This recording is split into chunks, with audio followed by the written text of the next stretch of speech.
में भी हमें न्याय नहीं मिल पाया, इसलिए हम इस आंदोलन को ही समाप्त करके रैली के माध्यम से वहां पर पहुंचेंगे और हमारा इस आवेदन की प्रति को हम यही करेंगे। हमारी एकता जिंदाबाद।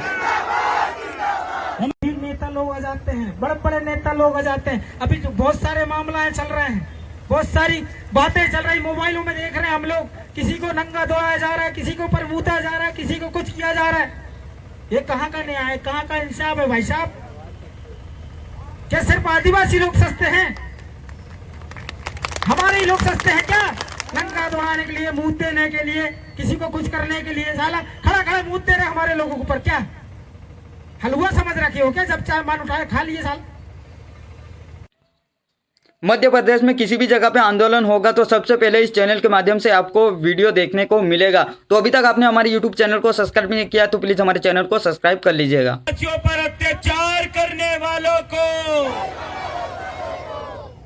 सम्मानित साथियों, ये जो चौरई थाना के सामने हम जो धरना पे बैठे हैं, ये कोई पहली बार नहीं है। ये चांद के सामने, चांद थाना के सामने भी हम ऐसे ही धरना पे बैठे थे, ये कोई पहली बार नहीं है। सम्मानित साथियों, हमें इस बात की चिंता होती है कि ये चांद थाना और चौरई थाना कब तक ये पटेलों की गुलामी करते रहेंगे, हमें इस चीज की चिंता होती है। हमारे बाप दादाओं ने संविधान सभा में बहस करी, इस देश का संविधान बनाने के लिए बाबा B.R. अम्बेडकर से लेकर जयपाल सिंह मुंडा जैसे कई सारे धुरंधरों ने साथ दिया, हमारे बाप दादाओं ने साथ दिया। लेकिन दुख इस बात का होता है कि देश आजादी में हर एक जाति धर्म के व्यक्ति ने बराबर से सहभागिता निभाई थी। इस देश का संविधान को बनाने में हर जाति धर्म के लोगों ने बराबर से सहभागिता निभाई थी। तो फिर इस देश का जो संविधान है वो सबको समानता की बात करता है, एक रूपता की बात करता है, तो फिर आखिरकार ये थाने में समानता कहाँ खत्म हो जाती है? हमारा ये सवाल पुलिस प्रशासन से। इसके पहले हम अपने बदन के कपड़े को उतार कर अर्धनंग प्रदर्शन इसी जगह हम करके गए थे। उस समय शैलेंद्र रघुवंशी की जो दादागिरी थी, उस दादागिरी को हमने देखा। मैं पूछना चाहता हूं यहाँ के पूर्व टीआई महोदय से, पूछना चाहता हूं उस समय के एसडीओपी साहब से कि शैलेंद्र रघुवंशी की चालान आपने कब पेश किया, पहले ये बताइए। बताइए कब की घटना थी? यही देवरा बिन बलाबी यहाँ पर अपने बालों को दान करके गया था, यहाँ आधा नंगा प्रदर्शन करके मैं गया था। लेकिन हमें जब पता चलता है कि उसकी डायरी कब पेश हो रही है, कोई सूचना नहीं, वो व्यक्ति को तक पता नहीं है। ये कितनी निंदनीय बातें बताइए। अरे कोई दलित, आदिवासी, ओबीसी अगर किसी को मारता तो उसके परिवार को उठा के लेकर जाते ये लोग, अगर वो फरार में अगर रहता तो।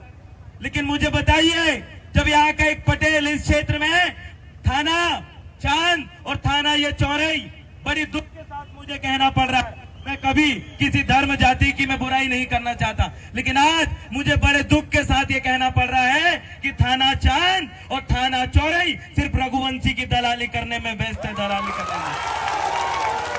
ये पहले टीआई साहब नहीं है, इससे पहले भी लगातार 5 साल से हम आंदोलन करते आ रहे हैं। अरे ये यही घटना, इस तरह की घटना हमें जुन्नारदो, जामई या आपके छिंदवाड़ा इस तरीके के थाने में देखने के लिए नहीं मिलती।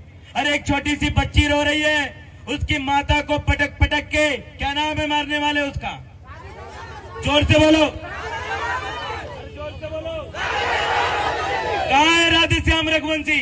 उससे मैं पूछना चाहता हूँ और मैं पुलिस प्रशासन से पूछना चाहता हूँ कि आईपीसी 506 क्या होती है, आप बताइए। आपने एट्रोसिटी एक्ट तो लगाया, आईपीसी 506 की मीनिंग यहाँ के थाना प्रभारी यहाँ पर सबको आगे समझाएंगे।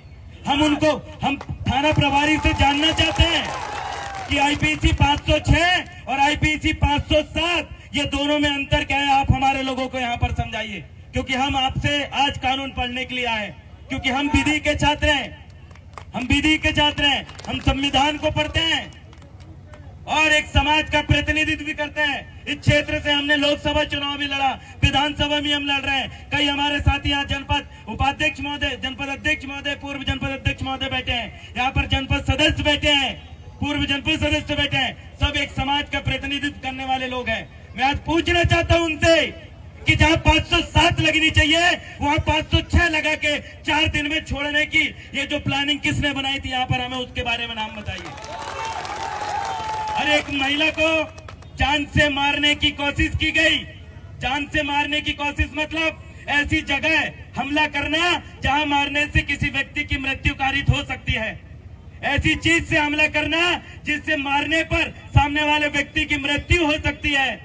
उसके शरीर से खून निकल रहा है, मात्र शरीर से नहीं, उसके सर से खून निकल रहा था, उसके माथे से खून निकल रहा था, उसकी मूंछ से खून निकल रहा था, उसका पूरा पैर, मैंने पैर देखा एक महिला का कि उसका पैर यहां से लेके ये कमर तक पूरा काला पड़ गया, इतना भयानक तरीके से मारा गया। अरे हम भी जेल में रहे हैं, हमने भी ये पुलिस प्रशासन की जो लाठी है उसको खाया है, लेकिन इस संविधान की रक्षा के लिए और इस समाज के मान और सम्मान के लिए हमने लाठी खाना मंजूर किया। लेकिन हम जैसे युवाओं को, नेतृत्वकर्ताओं को लाठी पड़ जाती है, लेकिन ऐसे पटेल जो हमारे आदिवासियों को पूरी तरीके से मारती है, तब इनकी लाठी कहाँ चली जाती है, मैं पूछना चाहता हूँ।